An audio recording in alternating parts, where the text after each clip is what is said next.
Hello and welcome to Chef's Diaries. So, in case you don't know this is Chef's Diaries. It's where I share a slice of my culinary life with you guys. Today we're going to discuss bread. When I was training in Paris, I remember I used to hang out with my friends. I used to live with the sommelier, and we used to go and we used to have our friends over all the time. We used to have a nice piece of bread, amazing wine. We used to have some pate, some saucisson, tapas, and we used to spend our evening like this. Amazing conversation, amazing friends, amazing food, amazing wine. And bread was a big part of it. If you're living in Paris, if you're living in France, bread is the biggest part of our eating ritual here. Be it baguettes, croissants, pain du mie, pain du campagne, you name it, it's there, But today I'm gonna start you off with a very basic bread. It's really easy to make, it's really good to eat, it's nice and soft. We're not going for a baguette, it's the stuff which we can do at home. Plus, if you want a story, a guy from India, a guy from Brazil, and a lot of French people meet together, listen to Samba music, listen to amazing jazz music, have amazing wine, discuss amazing stories and all the time. And it takes me back to a special place. And making bread is easy. People think making bread is hard, it's so tough. It's easy. The recipe that I'm giving you, if you just mix the dry ingredients together and the wet ingredients together and then mix them both together, give it time, let it rest, let it breathe, let it grow, and voila, it should be ready. Yeah? It's been 8 days. We already have a lot of subscribers and likes, and it gives me inspiration to create more videos. And thank you for your likes and subscribes. Again, if you haven't subscribed, please do subscribe to our channel, and leave us a comment. Let me know what you want to see in the future videos, and I'll include it. What else?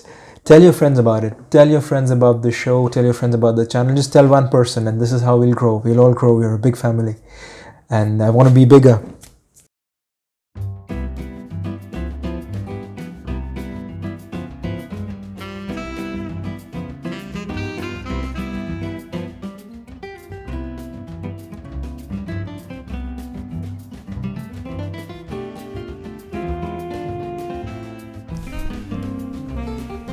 Okay, on with the recipe, guys. Now this is really easy, so just bear with me. So here I'm mixing all the dry ingredients with the yeast, and I've got all the wet ingredients to the side. I'm going to add the wet ingredients in now in the mixer. If you don't have a mixer, you can do it by hand like this. You just stretch the dough out and you fold it onto itself. What this will do is promote the gluten matrix, that's the webbing you see inside your bread, and it'll be really easy to knead. Plus, use as much of dry flour as you want. It will not impact this recipe. This recipe is easy and you can do it by yourself. What I'm doing pretty much is making it into a bowl, checking if it springs back. Yes, it's springing back. So I'm going to fold it a bit more, make it into a very nice ball.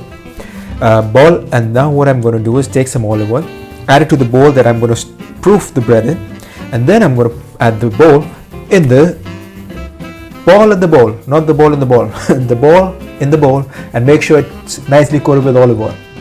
Okay, moving on. We're going to put this in the proofing chamber and forget about it for a few hours. It's going to double, triple in size. I've put some film on it. You can put a wet cloth on it, but the film is the best.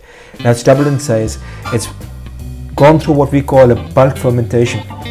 What I'm going to do now is I'm going to cut it into equal weighted pieces, and then I'm going to do batch ferment.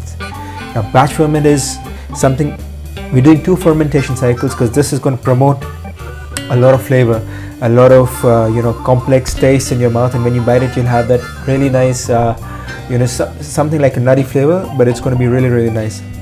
So anyways, I'm cutting it, measuring it out, making sure that it's cut into an even shape. All of them have more or less the same shape before I stretch it out.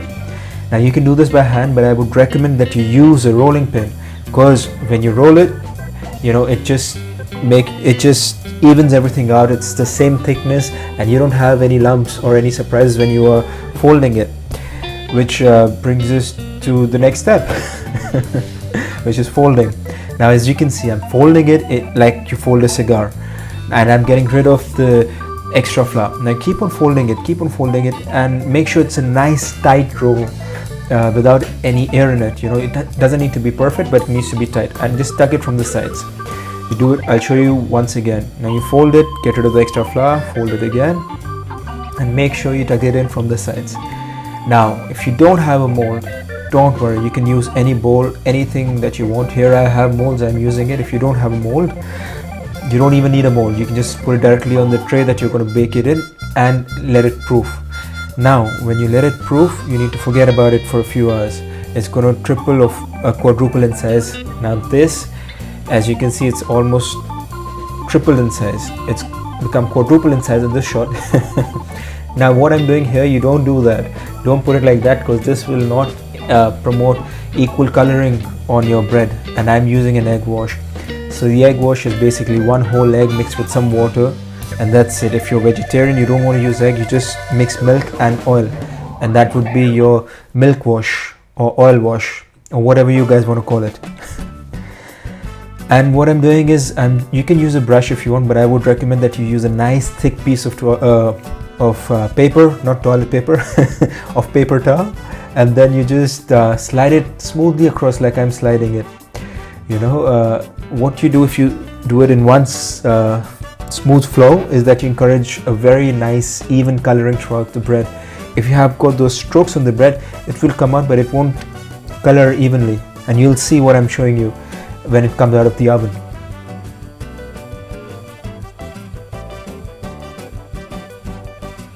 Now when I know it's halfway done, I'm going to take it out to add some more coloring to it, and you can see it's risen nicely. It's got that nice oven spring. Even if you don't have a fancy oven, you can do it. Just make sure that you follow the steps that I'm showing you. Now again, we're putting another coat of egg wash or milk wash or oil wash or whatever wash you want to do. Okay, make sure you put it evenly and you'll have a result similar to this. Now you might think that the bread is a bit brown, but I do it purposefully, and it's called the Maillard reaction. It encourages the growth of the caramelization of sugars in the bread, which gives it a very nice taste. And what I'm doing it, I'm coating it with cream. This will ensure that the bread comes out really nice and soft and moist. After this, ideally you need to let it rest. You shouldn't cut it like I'm cutting it immediately. So let it rest, because the bread is still cooking. And look, that's so beautiful. Bon appetit, guys. Well, there you go. That was the recipe, and I really hope you enjoyed the recipe. Again, you know, this bread, it comes out so good. I would not recommend that you cut it as soon as it's out of the oven. I did, but that was just to show you how it looked, but you can let it rest for some time. And honestly, this bread, it goes well with everything. For me, I like to have this bread. I love to make French toast out of it. I love to have it with just some tomatoes and cucumber, some salt and pepper. Or if I have some really good jam, I'd make some jam and I'll have it with jam. It's fantastic. Club sandwiches. You can never go wrong with club sandwiches. And you know, if you like Samba, if you haven't heard Samba, if you don't know what Samba is, Google it, YouTube it, listen to Brazilian Samba. It's fantastic. Each song, it tells a story, and you know, it's fantastic. And again, find someone to share the bread with, have it over a nice glass of wine, nice bottle of wine, and you know, enjoy your food. And again, if you enjoyed this, if you enjoyed the video, please do tell at least one more person about this. Consider sharing, consider subscribing, leave us a like, and do comment on what you want to see in these videos. Thank you. Until next time, ciao. Peace.